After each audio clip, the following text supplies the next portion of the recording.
एक न एक दुख हर किसी के पीछे लगा हुआ है मेरे प्यारे भक्तों, जरा गौर करें। कोई दुखी संतान को कोई संतान से, कोई संतान के लिए दुखी है तो कोई संतान से दुखी है।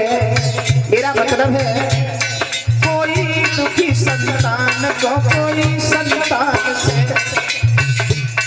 कोई दुखी अपमान से कोई सम्मान से। कोई अपमान से दुखी है तो कोई सम्मान से दुखी है। भैया लॉकडाउन के बाद तो सारा संसार दुखी हो गया। क्यों? घर घर में आज कल की महंगाई मारी गई, घर के में उधार तो पिसाई मारी गई। यानी मेरा मतलब है बच्चों से लेके बूढ़ों की दवाई मारी गई, फैशन के दौर कपड़ा की सिलाई मारी गई, और बाकी जो बचा तो ये जुदाई मारी गई।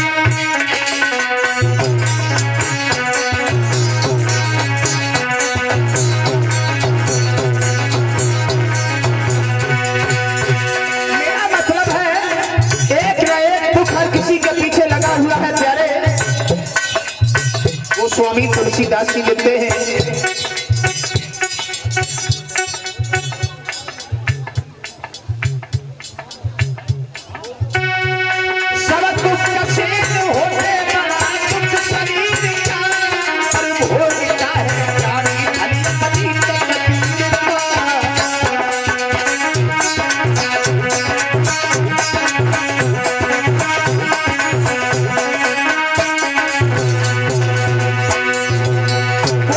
तुलसीदास जी लिखते हैं, पहला स्वस्थ निरोगी काया, जिनका शरीर स्वस्थ है कोई बीमारी नहीं है, ये सबसे बड़ा सुख है।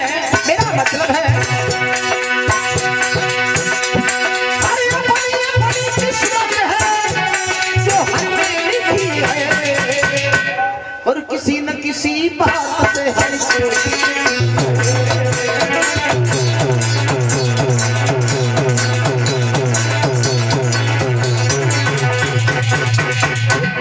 एक कष्ट हर किसी के पीछे लगा हुआ है। किसी के पास लड़का है तो लड़कों से ही दुखी है, और काऊ के पास में लड़का नहीं है तो लड़कों के लिए दुखी है। किसी के पास में बुद्धि है तो दौलत नहीं है, किसी के पास दौलत है तो बुद्धि नहीं है, और किसी के पास दौलत और बुद्धि है तो संतान नहीं है। मेरा मतलब अभी हम लोग एक जगह कथा कह रहे थे, एक बूढ़े बुजुर्ग हाथों से रोटी कर रहे थे, तो मैंने उनसे पूछा, दादा आपके कोई लड़का नहीं है? तो रोने लगे। मैंने कहा मतलब क्या है, कोई बालक नहीं है? तो बोले, तब उन बूढ़े ने कहा, लड़का मोरे 4। मैंने कहा है कहां? बोले तोए हैं सेंट्रल जेल में, तोए हुए गए फरार, दिए पराई है गई बहुएं ले गए पूत, और जीवन भर लदते रहे सो रहे ऊट के, जिंदगी में सुख ही नहीं मिला। संतान तो है लेकिन कपूत निकल गई। मैंने आपको प्रथम दिन बताया था कि नरक और स्वर्ग कहाँ है। कपड़ा मैले सर पे कर्ज घर में कुलक्षणी नार, और बेवकूफ औलाद होए तो नरक के लक्षण जा। नाज पुराना घी नया घर में सुशीला नार, और समझदार औलाद होए तो स्वर्ग के लक्षण जा। मेरे भाइयों, उग्रसेन महाराज के आंगन में पत्री पवन रेखा के गर्भ से कोई संतान पैदा नहीं हुई। भगवान की ऐसी लीला कुछ समय के बाद में परिचय दी, एक पुत्र तो पैदा हुआ, लेकिन राक्षस की छाया पड़ने के बाद एक पवन रेखा के गर्भ से पुत्र पैदा हुआ, जिसका नाम कंस रखा गया। और कंस जो है धीरे धीरे बड़ा हुआ तो बड़ा उत्पाती निकल गया। खेलने के लिए जाता है तो किसी को उठा करके कुएं में डाल देता है, लला, किसी की खपड़ी फाड़ देता है, किसी की भुजा तोड़ देता है। उग्रसेन महाराज के पास में शिकायतें आती हैं, बोले महाराज आपका लड़का बड़ा दुराचारी है। एक बात और बताऊं आपको, संतान नहीं थी तब भी दुखी थे, और संतान जब पैदा हो गई तब भी दुखी है। यानी दुख ने पीछा नहीं छोड़ा। पंडाल में बैठे हमारे भक्तगण जरा ध्यान दें, खोदत खोदत चूहा मर गो, खोदत खोदत चूहा मर गो, मौज करी सरपंगा ने। खोदत खोदत चूहा मर गो, मौज करी सरपंगा ने। और सींचत सींचत माली मर गो, मौज करी भोरंगा ने। जोड़त जोड़त लोभी मर गो, मौज करी खरचंगा ने। और सोचत सोचत हम सब मर गए, मौज करी सतसंगा ने। हम आप तो जोड़ते जोड़ते रह जाते हैं, ये जुड़ जाता वो दुकान वो मकान वो मेरे भाइयों, लेकिन आनंद सत्संग में है जो वो किसी में परिचय जी नहीं है। उग्रसेन महाराज बड़े दुखी होने लगे।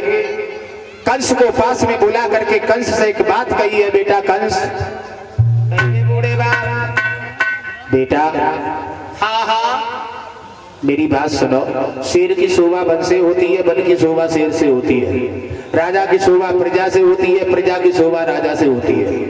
कंस बोला कहना क्या चाहते हो? उग्रसेन बोले हम ये कहना चाहते हैं, क्या समझे नहीं तुम? कंस बोला हम समझ गए। क्या समझ गए? समझ गए। अरे क्या समझ गए? बोले हम समझ गए तुम्हारे ऊपर बुढ़ापा है और तुम्हारी बुद्धि बूढ़ी हो चुकी है, अब तुम्हें राज्य चलाना अच्छा नहीं लगता, समझ गए? बुद्धि सड़ेगी।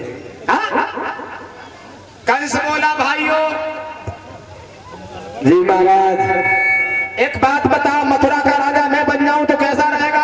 बहुत है बढ़िया महाराजा, से बढ़िया कौन सी बात रही है? हमारे बूढ़े बाप को उठाओ, इनके हाथ और पैर पकड़ के इन्हें मथुरा के जेल खाने में डालो, क्योंकि इन्हें आराम की बहुत जरूरत है। और मूड काट के फेंक दो तुम्हारे प्यारे। उसी समय आज कंस के साथियों ने मिलकर के पिता उग्रसेन के हाथ और पैर पकड़ दिए। उग्रसेन बोले कंस क्या कर रहे हो? कंस बोले हम तुम्हारे आराम की व्यवस्था कर रहे हैं। मथुरा के जेल खाने में डाल दिया और कंस जो है वो परिचय जी स्वयं मथुरा नगरिया का राजा बन गया। वाह वाह